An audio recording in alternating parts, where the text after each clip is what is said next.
Jake Morrison wiped sweat from his forehead as he led his patrol through the crystal forest. The trees on Kepler 442b were nothing like the ones back on Earth. They grew tall and clear like glass, with light dancing through their branches in rainbow colors. It was beautiful, but Jake had learned not to trust beautiful things on alien worlds. "Contact ahead," whispered Corporal Danny Martinez through the radio. He was point man for the patrol, always 20 meters ahead of the rest. "3 figures, maybe 4. They don't look human." Jake raised his hand, and his 5-man patrol stopped moving.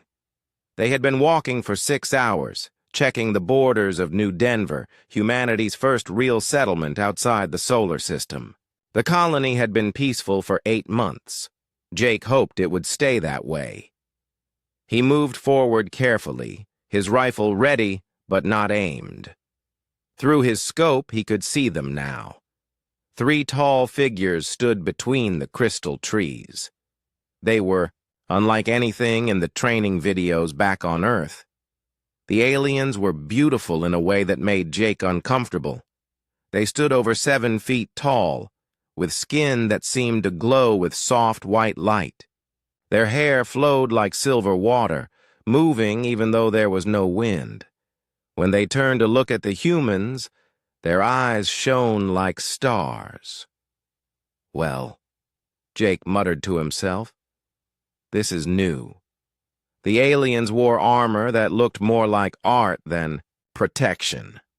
It was smooth and curved, made from some metal that changed color as they moved.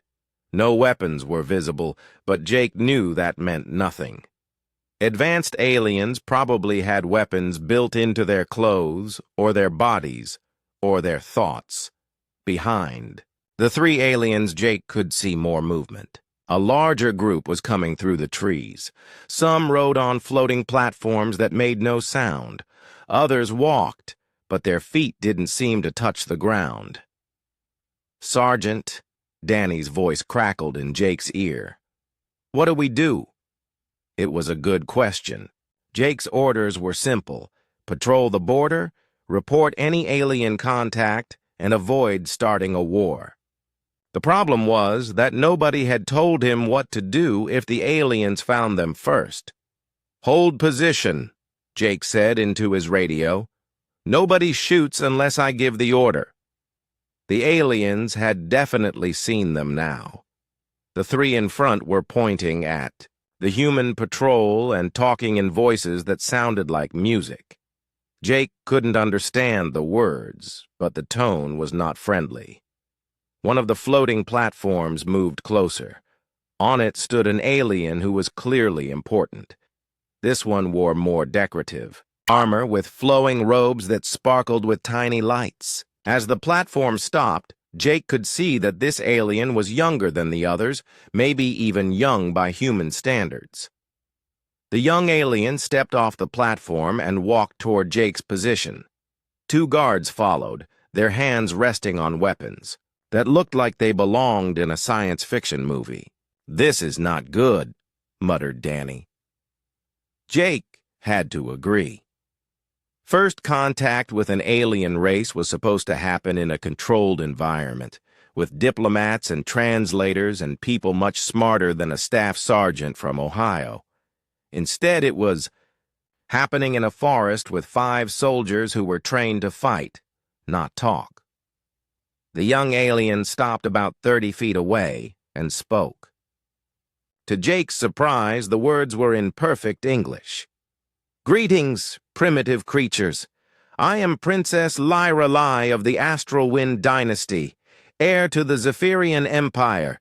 You stand in territory claimed by our people." Jake felt his stomach drop. An empire. That was bad news. Empires usually meant conquest, and conquest usually meant war. He had hoped that any aliens they met would be explorers or traders, not conquerors. "I am Staff Sergeant Jake Morrison of the Terran Defense Force," Jake replied, stepping forward with his rifle lowered. This is human territory, established by the colony ship New Horizon 8 months ago."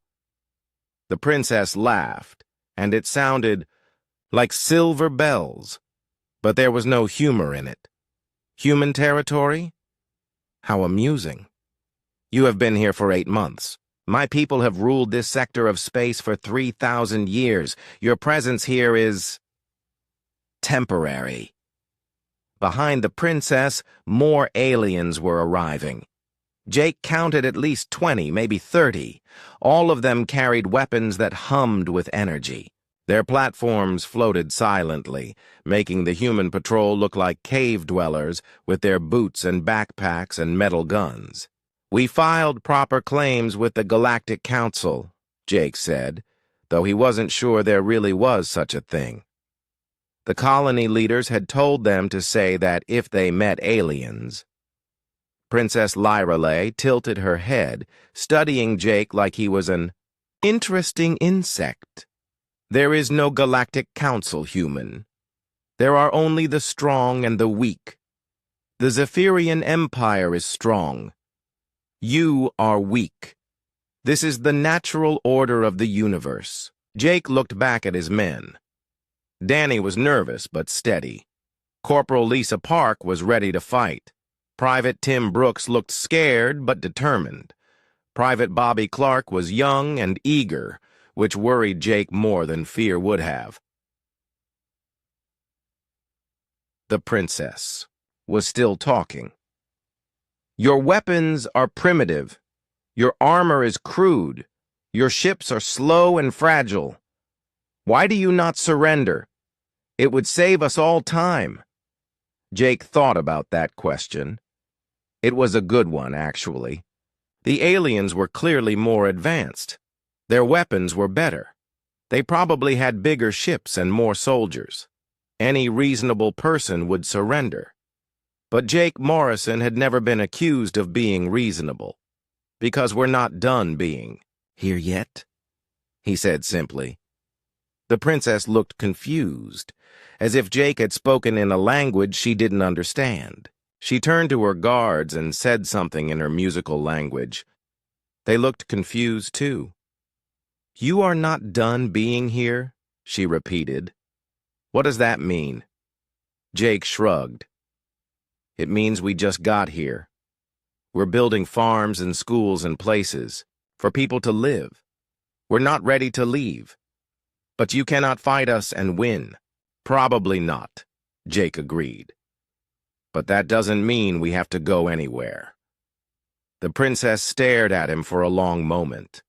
In all her training, in all the stories of conquest she had learned, nobody had ever responded like this.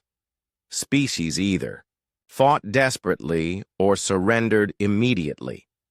They didn't just agree that they would lose and then refuse to care about it. "You are either very brave or very stupid," she said finally. Jake smiled. "My wife says both." And that was when things got interesting. Princess Lyralay stepped closer to Jake Morrison, her starlight eyes studying his face. She had expected fear by now. Every species the Zephyrian Empire had encountered showed fear when they saw superior technology. But this human just stood there, holding his primitive weapon like it actually mattered.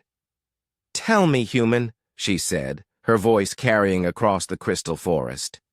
"Do you understand what you are facing? We have conquered 47 star systems. We have brought down civilizations that had mastered space travel while your species was still living in caves." Jake shifted his weight but didn't back away. "That's impressive," he said. "Congratulations." The princess blinked. "Congratulations?" She looked at her escort commander, Captain Viridian, who seemed equally confused. This was not going according to the standard first contact protocols. "You do not seem to grasp the situation," Princess Lyralay continued. "Our ships can destroy your entire settlement from orbit. Our smallest weapons can melt through your armor like it was paper. Your people are completely at our mercy. Okay, Jake said. So what do you want? The question caught her off guard. What did she want? The answer should have been obvious. Surrender. Submission. The usual terror and begging that came before a species accepted their place in the empire, but the human was asking like he was discussing the weather. I want you to understand your position, she said, trying to regain control of the conversation. Look at your equipment. Metal plates stitched together with primitive technology. Weapons that fire small pieces of metal using chemical explosions. Your soldiers look like children playing dress-up compared to true warriors. Jake looked down, at his tactical vest, then at his rifle. It's not the newest gear, he admitted. Budget cuts, you know. But it works fine for what we need.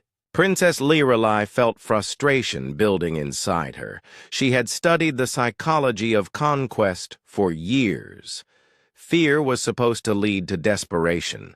Desperation was supposed to lead to surrender. But this human seemed to have skipped several steps in the process. Perhaps you need a demonstration, she said, nodding to Captain Viridian. The captain raised his weapon, a sleek device that hummed with contained energy. He pointed it at a crystal tree 20 feet away and fired. The beam of light hit the tree, and the entire trunk simply disappeared. The top half of the tree crashed to the ground, leaving only a perfectly smooth stump. Jake whistled softly. That's a nice gun. Nice gun? Princess Lirelai stared at him. The weapon that had just vaporized a tree was nice? Where was the terror? Where was the desperate realization of human helplessness? Do you understand now? She asked. That weapon can do the same thing to you, to all of you, to your entire settlement. I believe you, Jake said. Like I said, nice gun. The princess turned to address Jake's entire patrol, her voice rising. Look at your leader, humans. See how small and weak he appears next to true power. Your species builds crude shelters and grows food in dirt like animals. You have barely left your home planet, and you think you can claim territory in our domain? Danny Martinez spoke up from behind Jake. Actually, we've been to Mars and Europa and a bunch of other places. This is just the first permanent settlement outside the solar system. Princess Lirelai spun to face him. Silence! You will speak only when given permission. Sorry, Danny said, not sounding sorry at all. Didn't know there were rules. The princess was beginning to understand why the Zephyrian Empire had never encountered anything like humans before. Every other species understood power structures. Instinctively, they recognized authority when they saw it. These humans seemed to treat her royal status like a mildly interesting fact. I am Princess Lirelai Astralwind, she announced, her voice echoing with authority. Daughter of High Admiral Celestian Astralwind, commander of the 3rd Expansion Fleet, heir to the throne of the Greater Zephyrian Empire. When I speak, lesser beings listen in respectful silence. That's a lot of titles, Jake observed. Must be hard to fit on a business card. Several of the Zephyrian guards shifted uncomfortably. Nobody had ever made jokes about royal titles before. Captain Viridian's hand moved toward his weapon, but Princess Lirelai raised her hand to stop him. You mock me? She said. Not really, Jake replied. I'm just saying that's a lot of words for one person. Back home, I'm Jake Morrison, Staff Sergeant. That's it. Simple and easy to remember. The princess decided to try a different approach. She had studied human behavior from intercepted transmissions. Humans seemed to value their offspring and their mates highly. Perhaps targeting their emotional attachments would work better than threats of personal death. Tell me, Jake Morrison, she said, her voice becoming softer but more menacing. "Do you have a family back on your home world?" "Yeah," Jake said. "Wife and 2 kids. Amy's 7, Bobby's 5.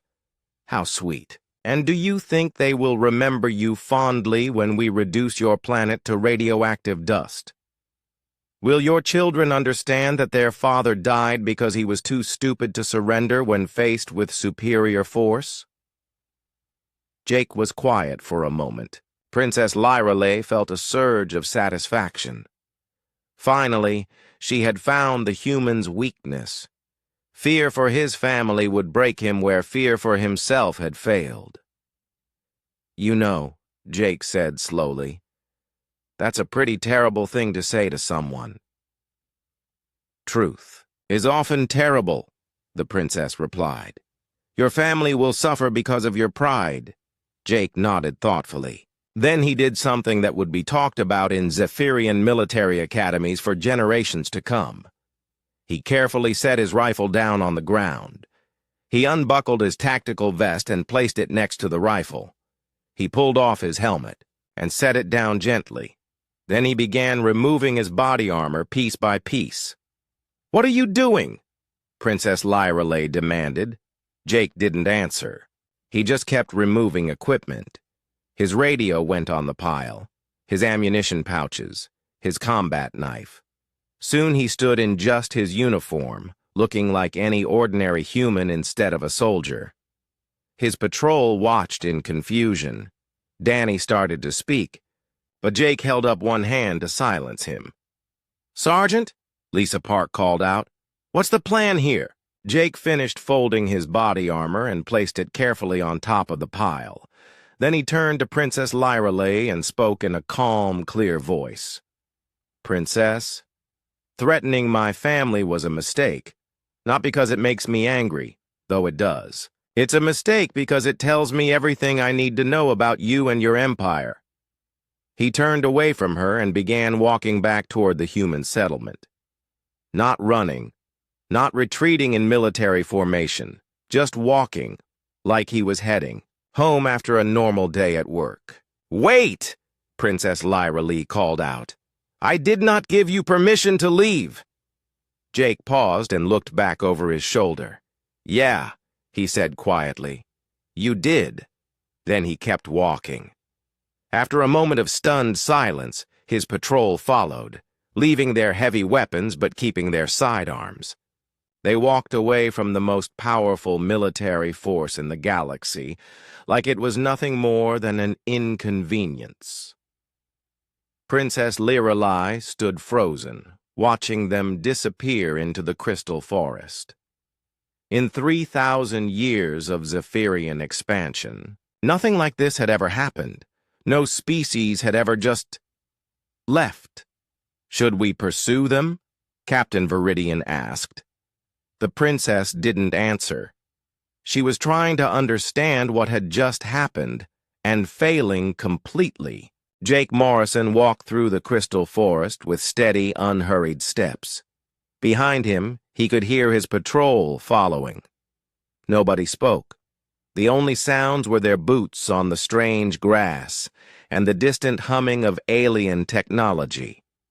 "Sergeant," Danny Martinez finally whispered, "are we retreating?" "No," Jake said without turning around. "We're leaving." "What's the difference?" "Retreating means you're scared and running away. Leaving means you have better things to do." Princess Lyreley watched the humans disappear into the trees. Her escort stood around her waiting for orders. That didn't come. This had never happened before. In all the conquest manuals, in all the psychological warfare training, nobody had ever mentioned what to do when the enemy just walked away. "Princess," Captain Viridian said carefully, "your orders?" She turned to look at him, her mind racing. They just left." "Yes, Princess." "Without permission." "Yes, Princess." "While I was talking to them." Captain Viridian nodded. He was just as confused as she was. The humans had been clearly outgunned and outnumbered. Their leader had acknowledged that the Zephyrian weapons were superior. But instead of surrendering or fighting hopelessly, they had simply decided to go home. "Should we attack them?" asked Lieutenant Zephon, the youngest member of the escort. Princess Lyrelei considered this. Attacking retreating enemies was standard procedure. But these humans weren't retreating in any way that made sense. They had left their heavy weapons behind, but kept their sidearms.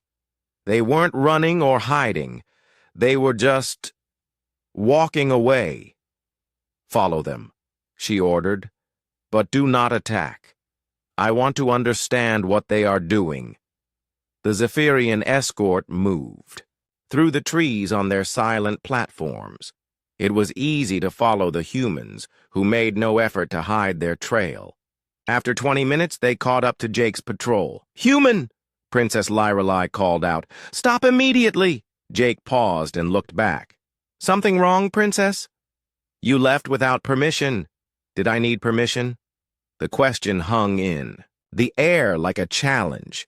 In Zephyrian culture, lesser beings always needed permission from higher ones. It was the foundation of their entire society, but Jake Morrison was asking like the idea was completely foreign to him. "Of course you need permission. I am Princess Lyrelei of the Astral Wind Dynasty." "Okay," Jake said, "and I'm Jake Morrison of Ohio. Nice to meet you." He started walking again.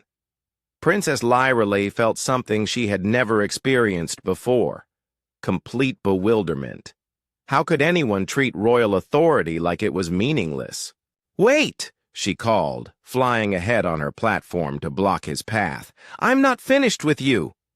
Jake stopped and looked at her with the patience of someone dealing with a difficult child. "Actually, you are." "What do you mean?" "I mean we're done. Here, you told us your empire is powerful and we're primitive. Okay, got it. Message received. Now we're going home." "But you cannot simply leave." "Why not?" Princess Lyrelei opened her mouth to answer, then closed it. Why couldn't they leave? Because it wasn't how things were supposed to work. Because lesser species didn't just walk away from superior ones. Because the whole foundation of galactic order depended on the weak accepting their place. "Because I said so," she finally managed. Jake smiled. It wasn't a mocking smile or an angry one. It was the kind of smile adults gave to children who said something innocent but silly. "Princess," he said gently, "that's not really how this works." "How what works?" "People, conversations, life." Jake gestured toward the trees. "You can tell me your empire is powerful. You can show me your fancy weapons. You can even threaten my family, though that was pretty low. But you can't make me stay here and listen to you." "I can kill you." "Sure," Jake agreed. "You can absolutely kill me. You can kill all of us, but that won't make us impressed with your empire. It'll just make us dead." Princess Lyrelei felt her world tilting. Every other species had understood the implicit threat behind. Zephyrian superiority. Submit or die.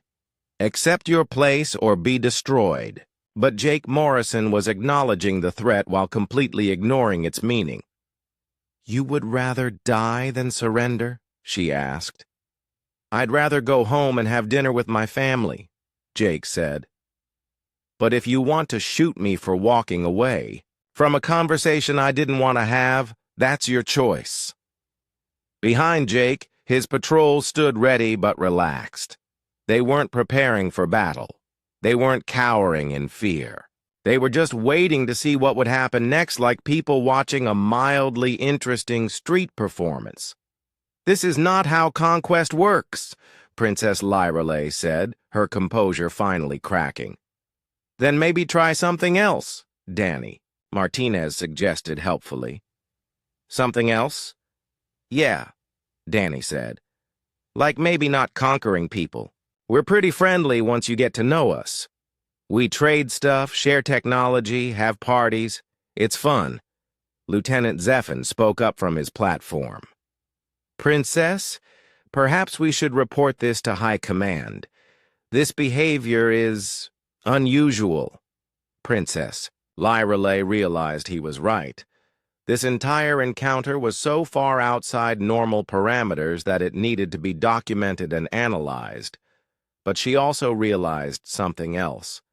She didn't want it to end. For the first time in her life, she was talking to people who weren't afraid of her. They weren't trying to impress her or gain her favor. They weren't even angry at her threats. They were treating her like a normal person having a normal conversation, and it was strangely addictive. Human, she called as Jake started walking. Again. Jake Morrison, he turned back. Yeah? Why are you not afraid of us? Jake thought about that for a moment. Should I be? Yes. We are the most powerful military force in the galaxy. Okay. But what does that have to do with me? We could destroy your entire species. You could, Jake agreed. Lots of things could destroy us. Solar flares, asteroid impacts, plague, nuclear war, climate change. We've got a pretty long list of things that might kill us all, but we can't spend all our time being scared of them. But this is different. We are an immediate threat. Jake shrugged. Are you planning to destroy humanity right now? No, but then it's not immediate. Look, Princess, I'm sure your empire is very scary to someone, but right now you're just a person talking to me in a forest. And I have places to be. He turned and continued walking. This time, Princess Lyreley didn't try to stop him. She watched the human patrol disappear into the crystal trees, her mind reeling with questions she had never thought to ask. Captain Viridian moved his platform closer to hers. Princess, what are your orders? Return to the fleet, she said quietly. I need to make a report. What will you tell High Command? Princess Lyreley looked toward the path the humans had taken. I have no idea. 3 hours later, Jake Morrison walked into the command center of New Denver Settlement. Commander Lisa Brooks looked up from her paperwork as he entered. How was patrol, Sergeant? Interesting, Jake said. We met some aliens. They're upset about us being here. Hostile? Hard to say. They talked a lot about how powerful they are, but they didn't actually do anything. Commander Brooks frowned. Should I be worried? Jake thought about Princess Lyreley's confusion and frustration. Maybe, but I don't think they know what they want to do about us yet. What did you tell them? Nothing much. Just that we're not planning to leave. And how did they take that? Jake smiled, remembering the princess's bewildered expression. I think we broke their brains a little. High Admiral Celestian Astralwind read his daughter's report for the third time. Each reading made less sense than the last. He looked across his command deck at Princess Lyreley, who stood at attention waiting for his response. They walked away. He said finally, Yes, Father. While you were speaking to them? Yes, Father. And when you ordered them to stop, they asked if they needed permission. Princess Lyreley nodded. The leader, Jake Morrison, seemed genuinely confused by the concept of authority. High Admiral Astralwind had conquered species across 47 star systems. He had seen desperate last stands and cowardly surrenders. He had faced religious fanatics and calculated diplomats. But he had never encountered anything like this report described. Are they mentally deficient? He asked. No, Father. Their responses were logical within their own framework. They simply operate on completely different assumptions about power and authority. The High Admiral turned to his strategic council. Options? General Voltanian, veteran of 30 campaigns, spoke first. We could demonstrate superior force, destroy one of their ships, level a city. Fear is a universal language. And if they still refuse to surrender? Then we destroy them. All and take the planet. Princess Lirelei stepped forward. Father, I request permission to study them further before we resort to extermination. Study them? Their behavior is unlike anything in our databases. Understanding how they think could be valuable for future encounters with similar species. Hi. Admiral Astralwind considered this. The Zephyrian Empire had grown through conquest, but knowledge was also power. If these humans represented a new type of psychology, understanding them could be strategically important. Very well. Take a small fleet and observe their responses to various scenarios. But do not take excessive risks. Princess Lirelei bowed. Thank you, Father. 2 weeks later, Commander Lisa Brooks received a report that made her question everything she thought she knew about warfare. 3 Zephyrian ships had appeared in orbit around Kepler 442b, clearly visible to anyone with basic telescopes. The aliens were making no effort to hide their presence, but they weren't attacking either. What are they doing up there? Asked Major Pete Davidson, the settlement's security chief. Watching us, Jake Morrison replied. He had been promoted to first sergeant after his encounter with the princess, though nobody was quite sure why. They're trying to figure out how we work. Should we be worried? Jake looked at the latest surveillance photos. The alien ships were beautiful, all flowing curves and glowing lights. They looked more like art than weapons, but he knew they could probably destroy the entire settlement without breaking a sweat.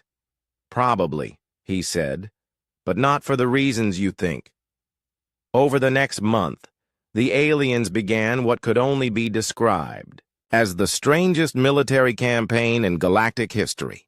They would appear without warning, demonstrate their superior technology, demand surrender, and then seem genuinely confused when humans ignored them. The pattern became almost routine. Alien ships would descend from orbit, Princess Lirelei would emerge with her escort, and she would explain why humans should submit to Zephyrian rule. Then humans would politely decline and go back to their daily routines. This is fascinating, Dr. Sandra Mitchell, the settlement's head psychologist, told Commander Brooks during one of their weekly briefings. They're treating this like a psychological experiment. Are we the subjects or the researchers? Brooks asked. Both, I think.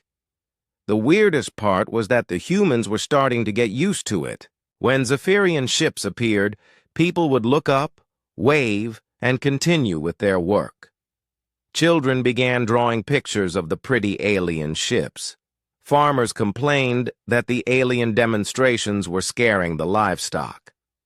Jake had several more encounters with Princess Lirelei during these visits. Each conversation followed the same basic pattern. She would explain Zephyrian superiority, he would acknowledge it and then ignore it, and she would become increasingly frustrated. Your people are building new houses, she observed during one visit. Yep, Jake confirmed. Population's growing. People need places to live. But we could destroy those houses at any time. You could, but you haven't. So people figure they might as well build them. Do you not understand the concept of deterrence? Jake thought about that. Sure. You don't do something because you're afraid of the consequences. But we're not doing anything to you, so what are you deterring us from? From being here. Why would we stop being here because you might hurt us? That doesn't make sense. If you want to hurt us, you'll do it whether we're here or not. If you don't want to hurt us, then there's no problem. Princess Lirelei stared at him. That is not how deterrence works. Maybe your deterrence is broken, Jake suggested helpfully. These conversations were being recorded by both sides and transmitted throughout their respective communication networks. The results were dramatically different.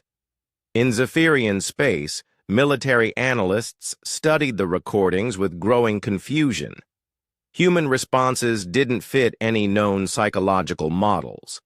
They acknowledged superior force while refusing to be intimidated by it. They admitted they would lose a war while making no effort to avoid one. In human space, the recordings became popular entertainment. People shared favorite quotes from Jake Morrison's conversations with alien royalty. "Maybe your deterrence is broken" became a popular response to threats of all kinds. The situation escalated when Princess Lirelei decided to try economic warfare. Zephyrian ships began intercepting human supply convoys, not to destroy them, but to demonstrate they could control human trade routes. The human response was typically bewildering. Instead of desperately negotiating for the release of their supplies, they simply started making more things locally. When the aliens cut off their metal shipments, humans began mining asteroids. When they blocked food imports, humans expanded their farms.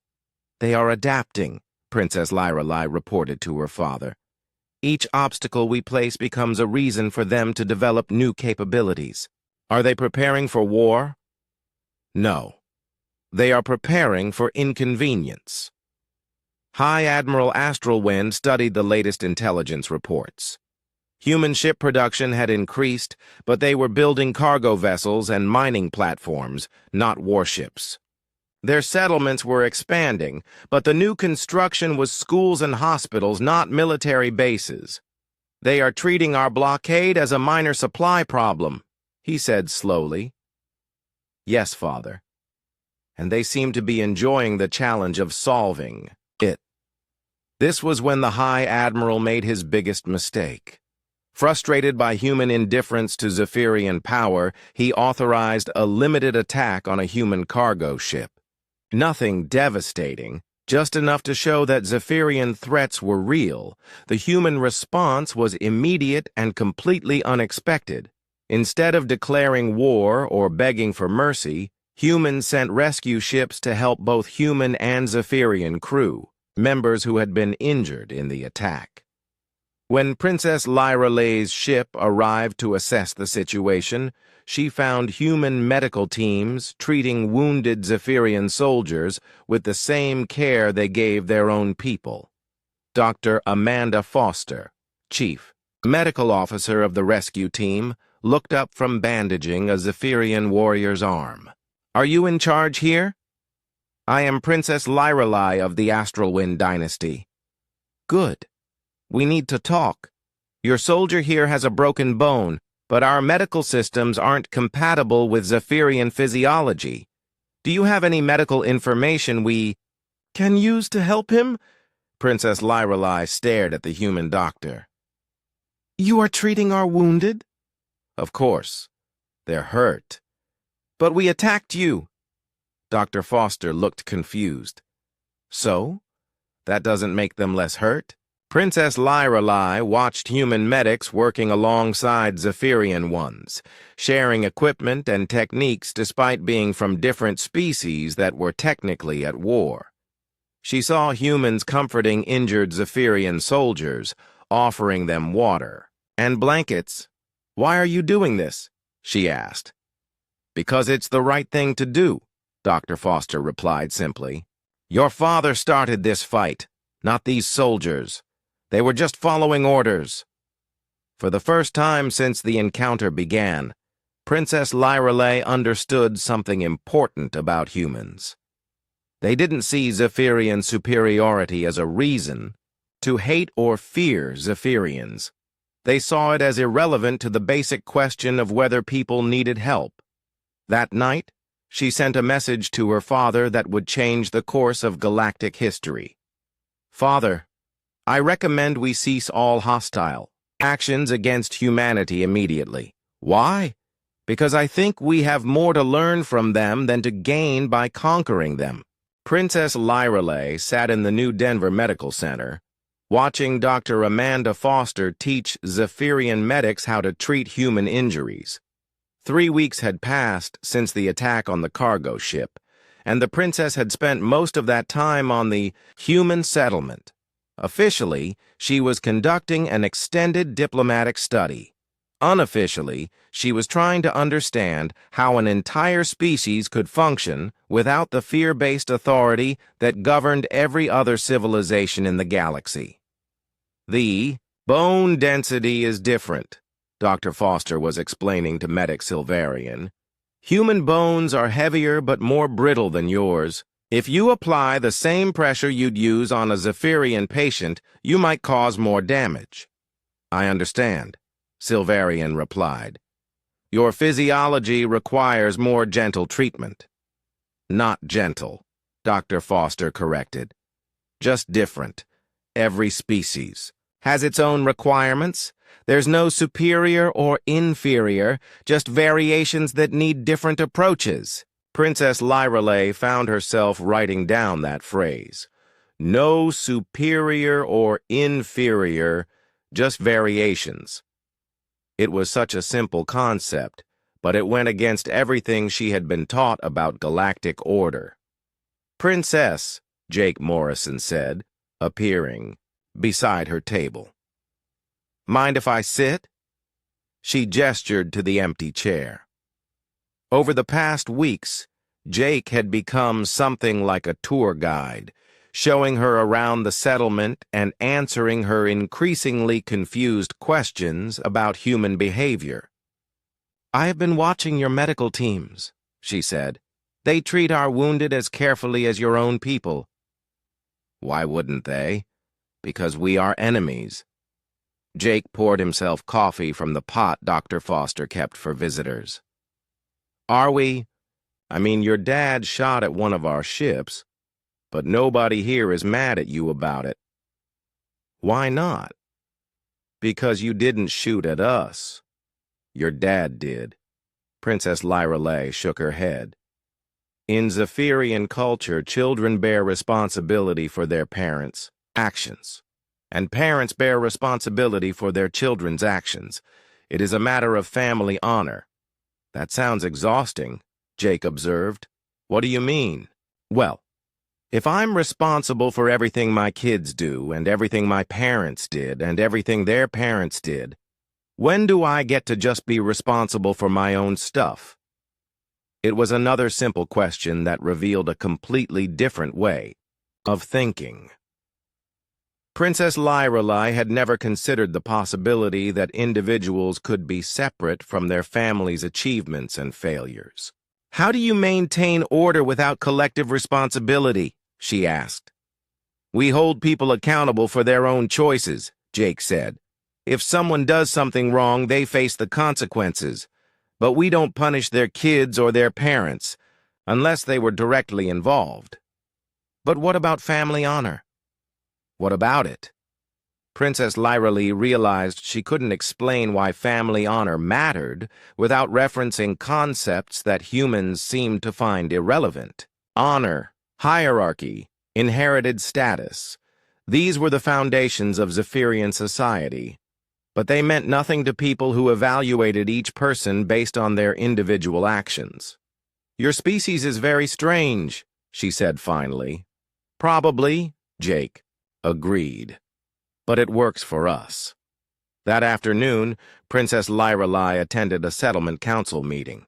She had expected something like a Zephyrian imperial court, with elaborate protocols and clear chains of command. Instead, she found 20 people sitting around a table, arguing loudly about garbage collection schedules. The North Sector pickup is always 3 days late, complained Maria Santos, who ran the settlement's recycling program. Because the North Sector keeps putting their bins out on the wrong day, replied Tom Chen, the waste management coordinator. Maybe we need better communication, suggested Council Chair Jennifer Walsh. Or maybe people need to read the schedule we already posted, Tom muttered. Princess Lyrelei leaned over to Jake, who was attending as the senior military representative. Who is in charge here? Of what? Of this meeting. Of the settlement. Who makes the final decisions? Jake pointed to Jennifer Walsh. Jenny chairs the council, so she runs meetings. But major decisions get voted on by everyone. Everyone?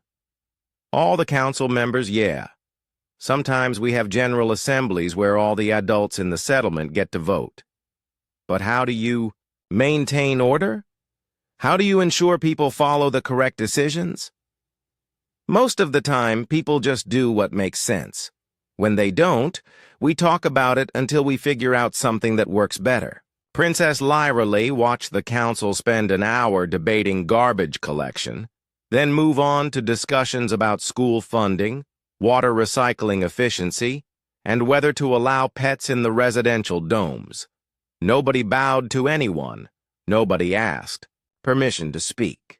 When people disagreed, they argued until they found a compromise. It was chaos. It was inefficient. It was completely contrary to every principle of good governance she had ever learned. It was also working. The settlement was thriving. People seemed happy.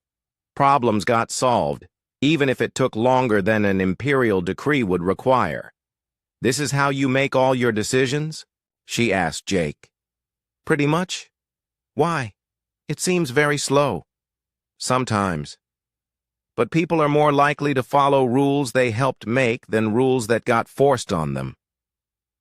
That evening, Princess Lyrelei called her father on the secure communication channel. Report. High Admiral Astralwind commanded. Father, I need more time to complete my study. How much more time? I'm not certain. Human society operates on principles I am still trying to understand. Explain. Princess Lyrelei looked out the window of her temporary quarters. In the settlement square, human children were playing a game that involved kicking a ball while alien children from visiting diplomatic families watched and occasionally joined in. Nobody was supervising them. Nobody was teaching them the proper order of species interaction. They were just playing together because it was fun. Father, what if we have been wrong about the nature of power? What do you mean? We believe that superior technology creates superior authority, that advanced civilizations should naturally rule over primitive ones. But humans do not accept this premise. Because they are ignorant of reality? No, Father, because they operate from a different understanding of what authority means. They do not believe that capability creates the right to rule. High Admiral Astralwind was quiet for a long moment. Are you suggesting that 3,000 years of Zephyrian philosophy is incorrect? I am suggesting that it may be incomplete. Princess, you are dangerously close to heretical thinking. Yes, Father. I believe I am. Princess Lyrelei closed the communication channel and sat in her quiet room, thinking about everything she had seen and learned. Tomorrow, she would attend another council meeting, watch more humans solve problems through discussion and compromise, and try to understand how a species could be strong without being dominating. She thought about Jake Morrison, walking away from her threats because he had better things to do. She thought about Dr. Foster, treating enemy wounded because they needed help. She thought about children playing together across species lines because nobody had told them they were supposed to be enemies. For the first time in her life, Princess Lyrelei began to wonder whether the Zephyrian Empire's greatest achievement might not be conquest, but the opportunity to learn from the species they had conquered. The question was whether her father would see it the same way. 6 months later, Jake Morrison received a formal commendation for innovative diplomatic techniques in first contact scenarios. He read the citation twice, shrugged, and went back to his patrol duties. Princess Lyra remained on Kepler 442b as an official cultural attaché, learning about human society and teaching interested humans about Zephyrian technology and culture. She had requested permanent assignment to the position, explaining to her father that understanding humanity was crucial to galactic stability. High Admiral Astralwind had agreed, though whether from strategic calculation or paternal affection remained unclear.